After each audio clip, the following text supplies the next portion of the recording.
Pozdrav ljudi, evo nas u videu u kojem ću vam objasniti zašto u zadnje vrijeme ne snimam. Uglavnom uzeo sam Artillery Sidewinder X2, znači to je FDM printer koji koristi filamente debljine 1,75 mm. Uglavnom ovdje ćete prepoznat neke figure koje sam mu stavio da izradi. Vidite Goku, God of War, onda ovdje se nekakav stalak ili stativ za mobitel i ovdje još je u izradi ovaj mjenjač za kompjutor. Vidjet ćemo, još treba elektronika doći, to ću vam snimiti pa ćete vidjeti o čem se točno radi. Uglavnom, ništa, idemo nastaviti o samom printeru. Znači, pokazat ću vam šta on ima. Znači, on ima 3 motorića koja vam pokreću osi prema gore, dole, lijevo, desno i naprijed i nazad. Znači, njemu se posebno ovaj krevet pomiče naprijed, nazad, a gore ima osi, znači, koja diže gore i ide lijevo, desno. Uglavnom, ovdje kao što vidite ovaj mali gumbić, znači on vam je za resetirati sami printer. Sa druge strane iza, tamo gdje pokazujem prstom, ima veliki prekidač gdje se pali ili gasi. Evo ovdje ćete vidjeti, znači on podržava SD i USB. Onda ovdje ćete vidjeti LCD ekrančić, sad ću vam pokazati šta na njemu ima. Znači ovdje piše heat, to je predgrijavanje, znači ovdje možete namjestiti temperaturu na koju da zagrije prije nego što počnete printat. Znači imate za bed, imate za ekstruder, ovdje za koliko stupnjeva odjednom da vam podiže ili smanjuje. Kad stisnete close, to vam stavlja vašu zadanu vrijednost na 0. Onda ekstruder, ovdje imate, znači, kao piše extrude 1, očito ima mogućnost da bi se možda moglo 2, ne znam, još se učim ja na njega, tako da ne znam šta može, šta ne može. Uglavnom ovdje ima, znači, in out, znači kad se stisne in, on povlači filament unutra, znači ovdje namještate, znači za koliko milimetara da povuče.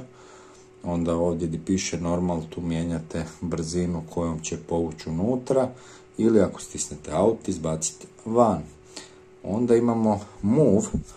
Na move pomičete, znači evo sad ćete vidjeti, znači primjer gore, evo stavit ćemo za 10, sad gledajte prema gore, on podiže os prema gore, dobro, sada stisnem to, evo ga pomiče naprijed, ajmo back, tako, onda ovo pod home, to je isto to, znači x, y, z, znači to su nam te osi, to nećemo sad dirati, znači to vam je praktički isto što je move.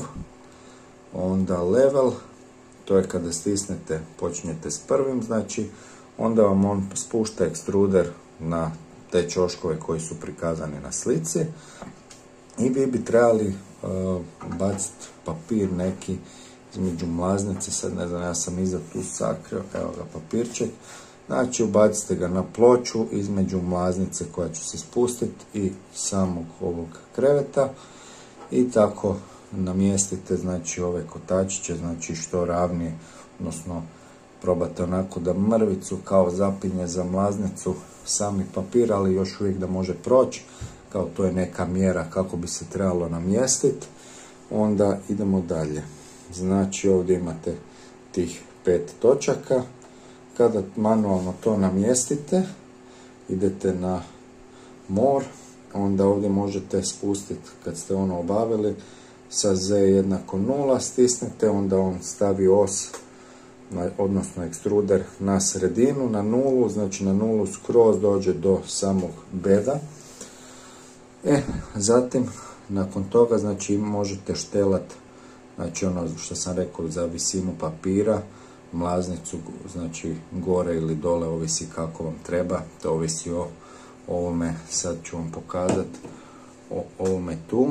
Znači evo, meni se strgalo to, Znači doslovno par dana nakon što sam uzeo printer, nešto je zaštekalo, kod da nije dobro čitao i ovo mi se slomilo, tako da sam ja sad stavio čačkalicu umjesto originalnog dijela, ali evo djeluje, vidite print kako je ispod, tako da djeluje, ali volio bi ipak da je original gore ili ću staviti onaj kako se zove LB Touch ili tako nešto. Stigao mi je, još morat ću ga namontirati. Uglavnom da se vratimo dole. Znači, evo kao što vidite, a ovo gdje piše auto level, kad to stisnete, znači on tu prolazi jedno, ne znam, 15 točaka ili 20, nisam siguran sad, znači prolazi više puta i dodiruje samu podlogu, znači s time on otprilike očitava znači u kojem položaju je sama podloga i tako da se ravna kad počne printati, znači ono gdje mora povisiti, gdje smanjiti.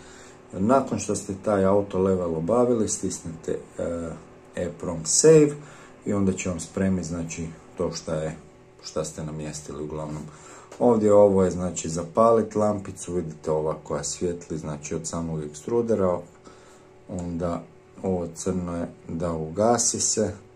Evo, sad ćemo opet upaliti, tako idemo na back, onda kad stisnete change, samo malo stisnemo change, onda ovdje možete za mijenjanje filamenta, znači kad stisnete in, on zagrije na 200 stupnjeva i zatim gore povuče taj filament unutra. Kada stisnete out, naravno radi obratno.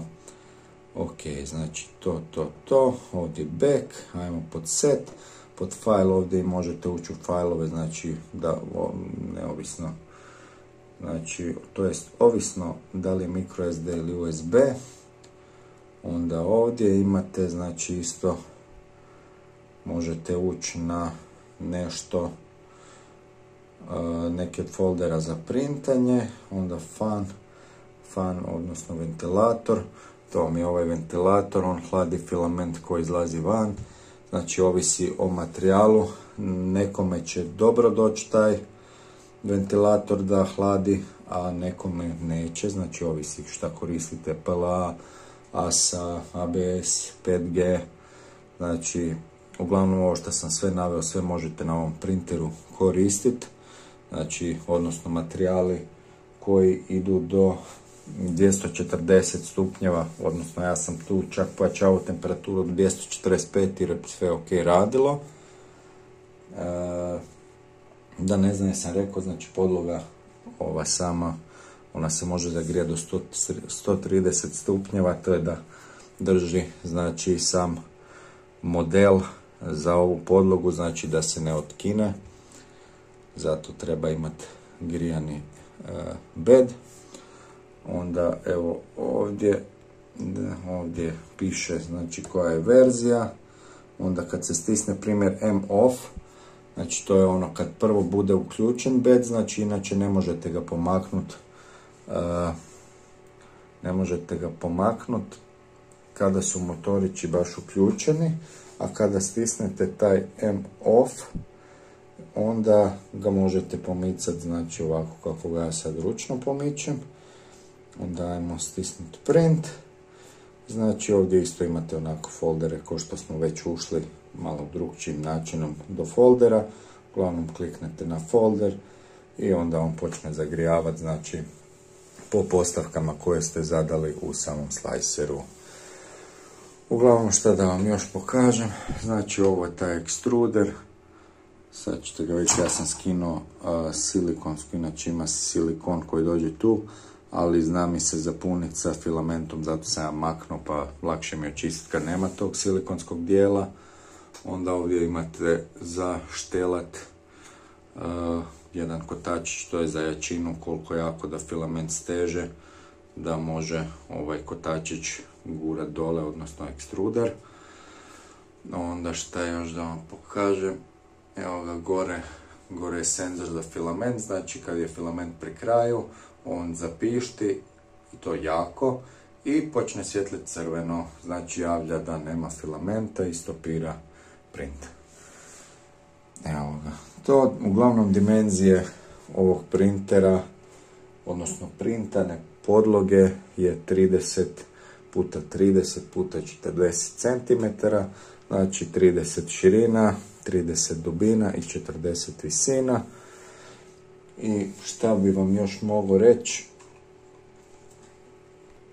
Uglavnom, brzina ovog printera je do 150 mm po sekundi.